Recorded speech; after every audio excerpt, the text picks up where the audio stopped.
everyone. My name is Jason Van Dyne, and I'm the president and founder of AQuest Wealth. To all the familiar faces, I hope you're doing well, staying warm. It is just so miserable, this week, down to, 1 or -1 every night. We're going to focus now, it's tax time, so we're going to focus a little bit more on what may happen to your tax situation. And we're going to break it down into three things. We're going to kind of have changes that are already happened, so some things that have already changed for 2021. And then we're going to talk, secondly, about changes that can happen this year to your personal taxes. And then we're going to talk a little bit about the stock market at the end and how some of the business changes, could affect any of you who might own businesses or, some of the larger businesses, in profitability in the market. And kind of what this is meant to be is not a master's class in taxation, right? This is informative. It's kind of what's going on. And, it's interpretation and explanation. So what is going on and how might it affect you? Anyone who has questions today, feel free to ask them. If you've got some super specific or in-depth questions, I would say feel free to reach out to your AQuest, either tax or financial advisor. The CARES Act. So really quickly, the stimulus, economic impact payments. It's another word for stimulus. The stimulus money is not taxable. A lot of people ask that. So it is not taxable. And there was a change. There's been a couple of changes for any of those of you who might own a business. There was a change to the PPP laws. The Paycheck Protection Program was a way for basically the government gave money to businesses who were struggling, those, and in some cases that were not struggling, which, we'll see how they end up dealing with those people. But they gave out loans, and those loans were going to be forgivable. But the expenses that they had associated with that would have not been tax deductible. The government has done away with that. It's a pretty big change for small business owners. So now, not only can you deduct your normal expenses, but then the PPP loan that you took, assuming that you followed all the rules and you applied for it properly, and you can actually get it forgiven, and you get the loan from the government forgiven, so you don't owe anything back, and all of your expenses were deductible still. So for any of those of you who have taken a PPP loan, that just happened recently, and that's a huge difference for small business owners. So let's go to the next page. I'm going to allow you to read it. I will summarize for you. When Trump, usually I'll have nice bullet points that are easy to read. This was so convoluted, I thought instead of me explaining it, I would just allow everyone to read it while I briefly summarize it. So when Trump did some of the tax law changes, and again, you can argue whether they're good or bad. I don't think this is the forum for that. What he did was he basically eliminated a lot of the deductibility of your charitable contributions. Because if you did the long form, right, or the Schedule A, then you had, your property tax and interest on your mortgage and your income tax on your Michigan State income tax. So you had all of these things that you were deducting and your charitable contributions. So that would help you increase your long form side. It was bigger than your standard deduction, and then everyone did long form. That was 2 years ago. Now, basically, no one does long form. Almost everyone does short form. So all of your charitable contributions that you were making, you don't really get that much benefit from. So part of those changes are you can do up to $300. Now, I'm certainly not encouraging you to only give $300 to charity. If you are charitably inclined, I think it still makes sense. But at least you can get $300 of a deduction and still do the short form or take that standard deduction. Over here, again, if you're worth more, if you are married and you are worth more than, $22 million, first of all, good for you. Secondly, you now can give away even a little bit more. So even a little bit more than that, that $23 million.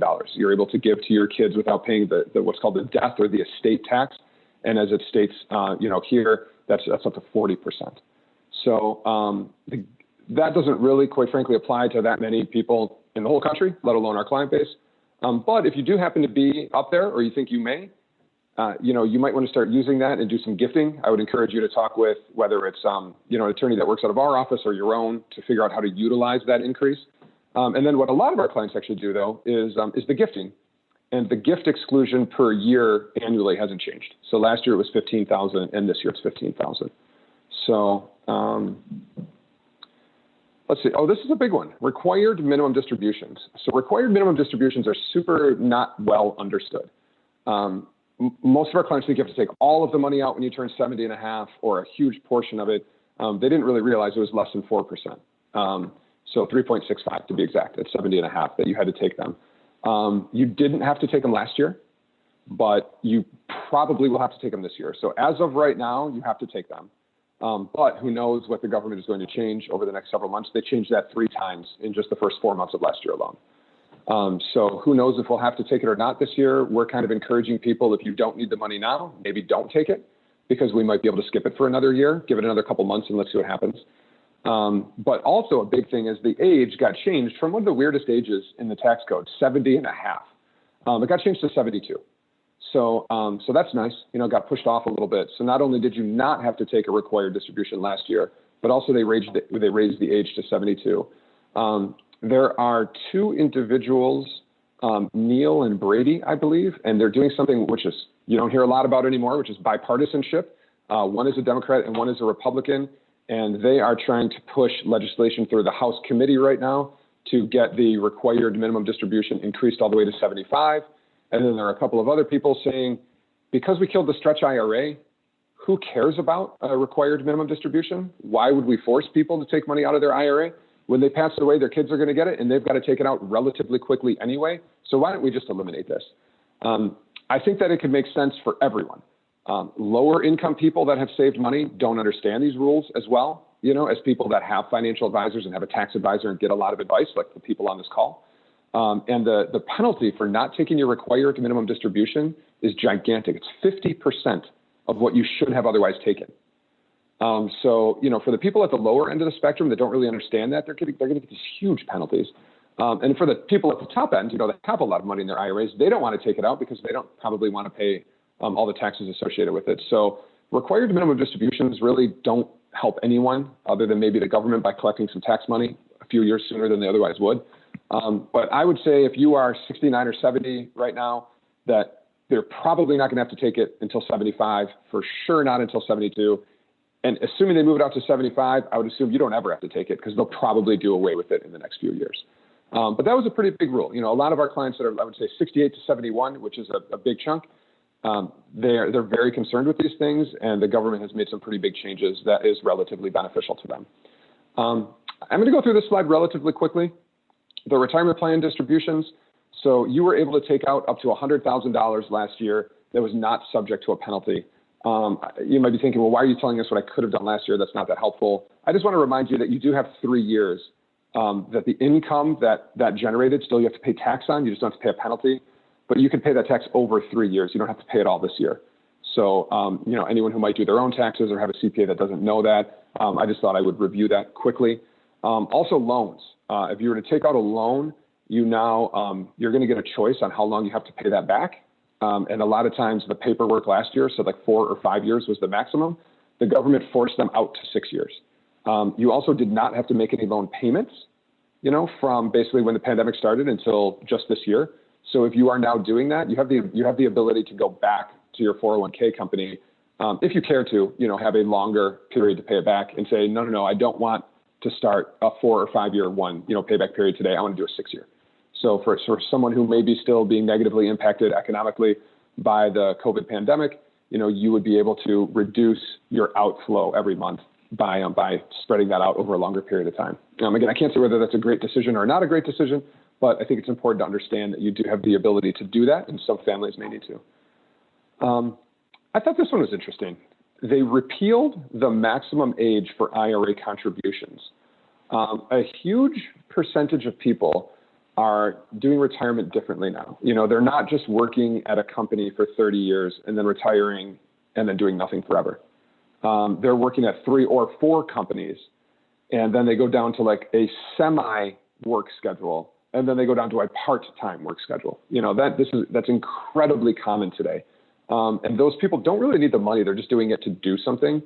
And if they were beyond 70 and a half, not only were they forced to take money out of their retirement plan, but any money that they earned, they couldn't put into a retirement plan. They just had to take that as income. And most of these are not like brain surgery type of jobs, right? They're driving cars in a dealership from like delivering them or, working at Dick's there's a lot of fun things that you can do that don't have a lot of responsibility just to keep yourself busy that we see way more people doing now than we did 10 years ago.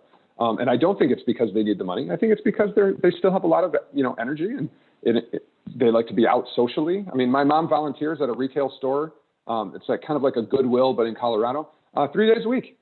and she's 79 years old, right? It allows her to get out, talk to a bunch of other, people that are at the store. She loves it. A lot of other people are doing that, but for earned income. So now, because they moved out the required minimum distribution age, they also changed that. So if you do decide to go work and you are compensated for that work, you're going to be over 50, so you can put in an extra $1,000. So you could put up to $7,000. If you're married, it could be for you and your spouse. So you could add $14,000 of wages to your retirement plan that you couldn't before. And again, 10 years ago, I don't think that would have been a big deal, but a lot of our clients do this now. So I thought that this was, we had to kind of pick the things that we thought were important. I thought that this was important because I think a lot of people will take advantage of it. We talked about charitable deductions, not really counting anymore. If you are 70 and a half, well, now 72, and you're going to take required minimum distributions, you can do something called a qualified charitable distribution. Basically what that means is you take the money directly from your IRA and you move it to a charity, right? The check never comes to you. It gets written out in the name of charity and you send it there. If you do that, that income kind of just vanishes off of your tax return. Again, it's not a charitable contribution because almost no one benefits from that today. But so it's kind of like above a charitable contribution on your tax form. So it just evaporates from your income and you never show it on your 1099, that you would get from your IRA. So if you make an IRA contribution, just realize that if you're already doing the qualified charitable distribution, which again, because of the working with Jonathan and the AQuest advisors, a lot of people are doing, just realize that if you do make that contribution, it will be reduced from what you do to charity.